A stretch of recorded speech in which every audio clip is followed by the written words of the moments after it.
जय हो माता महालक्ष्मी की। नमस्कार दोस्तों, मेरा नाम है दीप्ति और आप सभी का मेरे चैनल पर बहुत बहुत स्वागत है। आज मैं आपके साथ शेयर कर रही हूँ अक्षय तृतीया की बहुत ही सरल और संपूर्ण पूजा विधि। सभी जानकारी इस वीडियो के माध्यम से आपको देने जा रही हूँ, तो पूरा वीडियो जरूर देख लीजिएगा। सभी आपके मन के जो डाउट हैं वो क्लियर हो जाएंगे। तो चलिए हमारे वीडियो को शुरू करें। वीडियो थोड़ा लंबा जरूर लगेगा लेकिन सभी जानकारी आपको मिल जाएगी। तो देखिए, अक्षय तृतीया की जो पूजा होती है उसमें मिट्टी की चीज़ों का बहुत महत्व होता है। तो देखिए, मैं यहाँ पर एक बड़ा सा कलश ले रही हूँ, बड़ा सा एक मटकी ले रहे, क्योंकि इसकी जो पूजा हम करते हैं इसके बाद हमें इसको दान करना होता है। तो आप बहुत बड़ा मटका लाकर भी उसको दान कर सकते हैं, पर आप चाहें तो छोटी भी चीज़ दान कर सकते हैं। तो देखिए, मैं सबसे पहले जो पूजा है उसकी स्थान पर अच्छी तरीके से पवित्र कर कर गंगा जल से वो जो जगह है उसको हम शुद्ध कर लेंगे। अपने ऊपर भी गंगा जल 3 बार ज़रूर छिड़क लें। जो भी सामग्री आप इस्तेमाल कर रहे हैं उसमें भी आप गंगा जल जरूर छिड़क लें। आप चाहें तो डायरेक्ट यहाँ पर गेरू से लेपकर आप जमीन पर ही पूजा कर सकते हैं, पर मैं यहाँ पट्टे पर पूजा कर रही हूँ। ध्यान रखिएगा, आपको जो चौक पूरना है आप हल्दी से पूर सकते हैं। आप गोबर से, जो गोबर होता है उसको आप लेकर आए, शुद्ध कर लें और आप उसमें गंगा जल छिड़क कर उससे भी आप पूर सकते हैं। और जो चावल का आटा होता है या फिर गेहूं का आटा, उससे चौक पूरा जाता है। तो जो भी आपके पास हो, आपको आसानी से उपलब्ध हो जाए, उससे चौक पूर लीजिए। फिर मन में बिल्कुल शुद्ध भावना से जो आप नई मटकी लेकर आए हैं या फिर जो आपके पास कलश हैं, लोटे हैं, अगर मटकी नहीं है तो आप इस तरीके के लोटे भी ले सकते हैं। पर ये वाले जो लोटे होते हैं वो 4 लोटे तो आप ले सकते हैं वैसे, लेकिन जो बीच की मटकी होती है वो मिट्टी की ही लीजिएगा, चाहे छोटी हो चाहे बड़ी, लेकिन मिट्टी की लीजिएगा, क्योंकि उसका एक अलग प्रभाव होता है, उसका अलग महत्व होता है। क्योंकि अक्षय तृतीया की पूजा में ठंडी ठंडी चीज़ों का ज़्यादा महत्व होता है। जब हम इसमें कलश में जल भरेंगे और जो सामग्री इसमें भरेंगे तो उसका एक अलग ही महत्व रहेगा। मिट्टी से जो है ना चीज़ें पवित्र हो जाती हैं, शुद्ध रहती हैं और ठंडी रहती हैं। इसीलिए आप एक बीज का लोटा या फिर कलश, जो मटकी होती है, वो आप मिट्टी की ज़रूर लेकर आइएगा। इसमें हम शुद्ध साफ जल भर लेंगे। हमें यहाँ 5 लोटे चाहिए, एक बीज के लिए और एक चारों कोनों के लिए। आप चाहें तो घर में आपके पास तांबे पीतल के लोटे रखे हों तो आप उनको भी इस्तेमाल कर सकते हो। देखिए, मैंने 2 पीछे छोटे वाले रखे हैं और 2 आगे पीतल के रखे हैं। अगर तांबे के हो तांबे के रख लीजिए। अगर आपके पास ये भी नहीं है तो आप घर में रखे हुए नए ग्लास, कोई अगर आप नए ग्लास लेकर आए हो उसमें भी पूजा कर सकते हैं। तो सभी में हमने जल भर लिया है, कंठ में मौली बांध ली है। अब हमने थोड़ा सा आसन देकर माता लक्ष्मी और गणेश जी की स्थापना कर लेंगे। यहाँ पर गणेश जी और माता लक्ष्मी की ही पूजन की जाती है। गर्मियों की और वैशाख महीने की धनतेरस इसको कहा जाता है। अगर आप अपने घर में बरकत चाहते हैं, माता लक्ष्मी की कृपा चाहते हैं और घर में सुख शांति समृद्धि चाहते हैं तो आप ये पूजा अवश्य कीजिएगा। हमारे बुंदेलखंड में जैसी पूजा होती है मैं वही आपके साथ शेयर कर रही हूँ। आप बिल्कुल ऐसी ही पूजा कर सकते हैं। तो देखिए, मैंने सभी पर, यहाँ पर आप देख सकते हैं, स्वास्तिक का चिन्ह बना लिया है। सभी लोटों पर हम स्वास्तिक बना लेंगे, उनको पूज लेंगे। अब हम सभी पर गंगा जल से पवित्र करेंगे और माता लक्ष्मी और गणपति जी का हम आवाहन करेंगे। मन में आप विष्णु भगवान का आवाहन भी ज़रूर कीजिए, कुबेर भगवान का आवाहन भी ज़रूर कीजिए। मन में हम उनका आवाहन करेंगे, उनका पूजन करने की यहाँ पर कोशिश करेंगे। तो यहाँ पर हम हाथ में थोड़े से पुष्प ले लेंगे, अक्षत ले लेंगे और सभी का आवाहन करने के बाद वही पुष्प माता के चरणों में छोड़ देंगे। ध्यान रखिएगा, अगर आपके पास यहाँ पर कोई मूर्ति नहीं है तो आप सुपारी में कलावा बांधकर 5 या 7 बार कलावा बांधकर जो भी भगवान आप यहाँ बैठा रहे हैं उनका स्मरण कर कर उनको स्थापित कर सकते हैं। यहाँ पर चावल का या पुष्पों का आसन देकर आप उनको स्थापित कीजिएगा। यहाँ पर हम गणपति जी का और माता लक्ष्मी का पूजन कर लेंगे पहले, फिर हमने सारी मटकियों का पूजन करेंगे और फिर हम दीपक को प्रज्वलित करेंगे। मैंने दीपक अभी इसलिए नहीं जलाया क्योंकि जब हम उसको बीच में रखेंगे तो हमारे हाथ को उसकी जो ज्वाला है लगने का डर होता है। तो हम यहाँ पर एक बार पहले पूजन कर लेते हैं और फिर अपने दीपक को प्रज्वलित करेंगे। दीपक जलाने के बाद ही हमारी जो ज़रूरी पूजा होती है वो शुरू होगी। ये जो पूजा होती है इसमें ठंडी चीज़ों का दान करने का भी बहुत महत्व होता है। इस दिन परशुराम जयंती भी है। अक्षय तृतीया के दिन बद्रीनाथ की जो कपाट हैं वो भी खुलते हैं। और वृंदावन में भी भगवान के चरण जो हैं वो दिखाते हैं। तो ये जो तिथि है बहुत ज़्यादा सौभाग्य देने वाली तिथि होती है। ये जो दिन होता है वो पूरा दिन ही बहुत खास होता है। कोई भी नई चीज़, कोई नई वस्तु हो, कार हो, नई जायदाद हो, या फिर आप ज़मीन ले रहे हैं, सोना चांदी ले रहे हैं, कुछ भी आप ले सकते हैं बिना मुहूर्त दिखाए। तो आप इस दिन बहुत अच्छी तरीके से पूजा कीजिए माता को, और गणपति जी को, विष्णु भगवान को, कुबेर भगवान को अच्छे से मनाकर उनकी पूजा कीजिए। इस दिन कुछ ना कुछ आप सोने की या चांदी की चीज़ ज़रूर लेकर आएँ। मैं आपसे और कोई चीज़ इसलिए नहीं कह रही हूँ क्योंकि सोने की एक छोटी सी लौंग तो हम ले ही सकते हैं, क्योंकि जब भी हम कोई अच्छी चीज़, शुभ चीज़ लेते हैं ना, वो हमारे बढ़ती है। यानी कि आप सोना लेंगे तो सोने में वृद्धि होगी आपकी।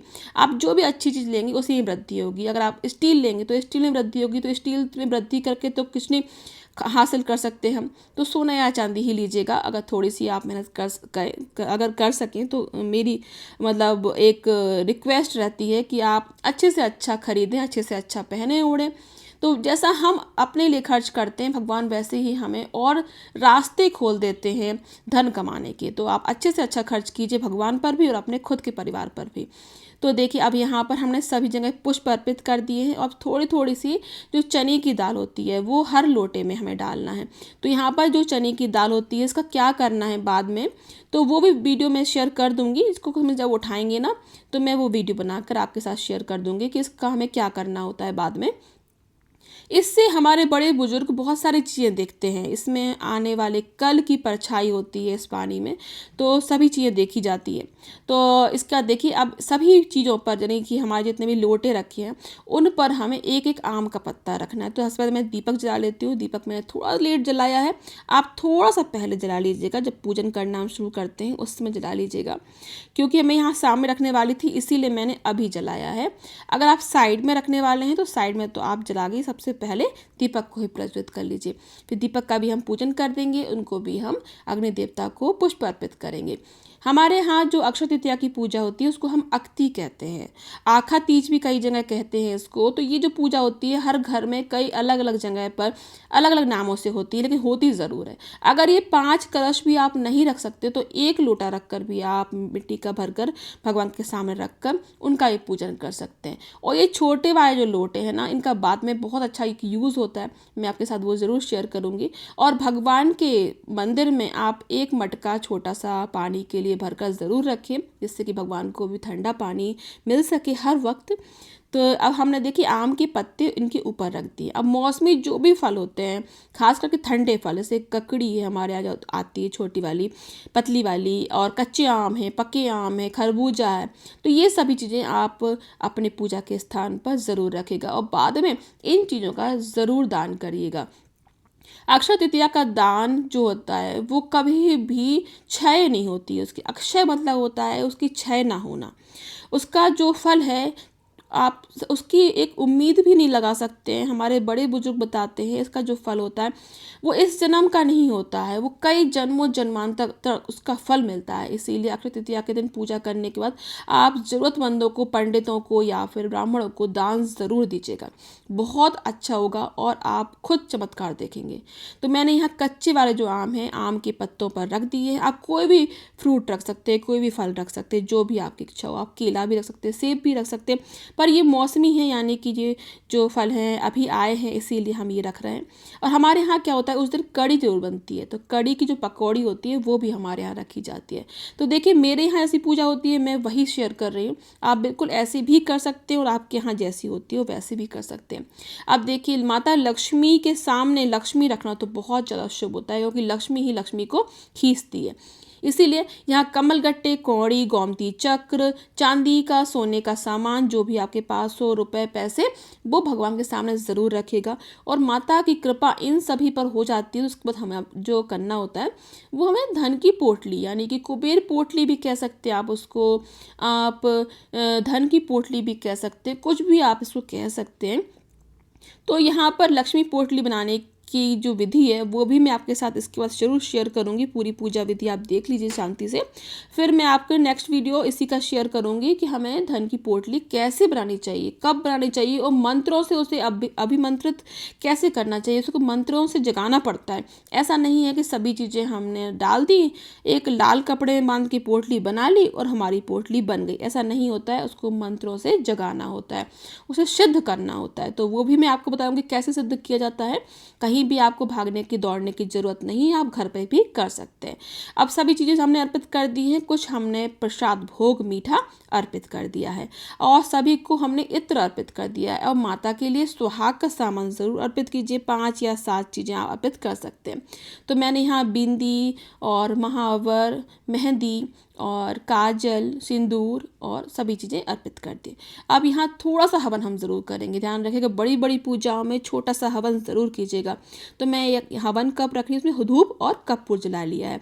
5 बार हम पहले तो हम पूज लेंगे। इसको पूजने के बाद ही आपको यहाँ पर 5 बार घी से यहाँ पर स्वाहा कहते हुए सभी मंत्रों का जाप करना है। माता महालक्ष्मी के मंत्र आप बोल सकते हैं, अपने गुरु मंत्र बोल सकते हैं, पंच देवताओं का मंत्र बोल सकते हैं, अपना गोत्र, अपने पति का नाम, अपना नाम ज़रूर बोलेगा। इस तरीके से हमें ये हवन करना है। 5 बार आहुति करने के बाद आप चाहें तो हवन सामग्री से भी आहुति दे सकते हैं। इसके बाद थोड़ा सा हम मीठा डालेंगे। तो मैंने यहाँ पर जो डाला है वो है मीठा गुड़। और इसके बाद हमें यहाँ पर उसको पानी से 3 बार आचमन कर देंगे। एक बात ध्यान रखिएगा, जो लोटे थे हमने लोटों में चने की दाल के साथ साथ गुड़ भी डाला है। शायद मैं बताना भूल गई हूँ, इसीलिए मैंने सोचा कि फिर से बता देती हूँ। अगर गुड़ नहीं है तो आप शक्कर या मिश्री भी डाल सकते हैं। तो ये दोनों डालकर पूज लेंगे। आरती कर लेंगे माता महालक्ष्मी की। आप आरती कर सकते हैं। माता महालक्ष्मी की मंत्र जाप आप ज़रूर कीजिए। कनक स्तोत्र अगर आप पाठ कर सके तो बहुत ही उत्तम रहेगा। अब हम आरती भगवान को देकर अपने आप को लेंगे और पूरे परिवार को आरती देंगे। और यहाँ पर हम समस्त पूजा में जो भी अगर त्रुटि हो गई हो, कोई गलती हो गई हो, उसकी क्षमा याचना करेंगे। और बहुत ही सरल तरीके से हमारी जो पूजा है यहाँ संपन्न होती है। हमने यहाँ पर एक चुनरी भी अर्पित की है। तो देखिए, इस तरीके से पूरी पूजा करनी है। अगर आपके मन में कोई भी क्वेश्चन हो, डाउट हो, तो आप मुझसे पूछ सकते हैं। आप सभी को अक्षय तृतीया की बहुत बहुत शुभकामनाएं। माता महालक्ष्मी और गणपति जी आप सभी पर अपनी कृपा दृष्टि बनाए रखें। आप सभी का बहुत बहुत धन्यवाद। जय माता महालक्ष्मी।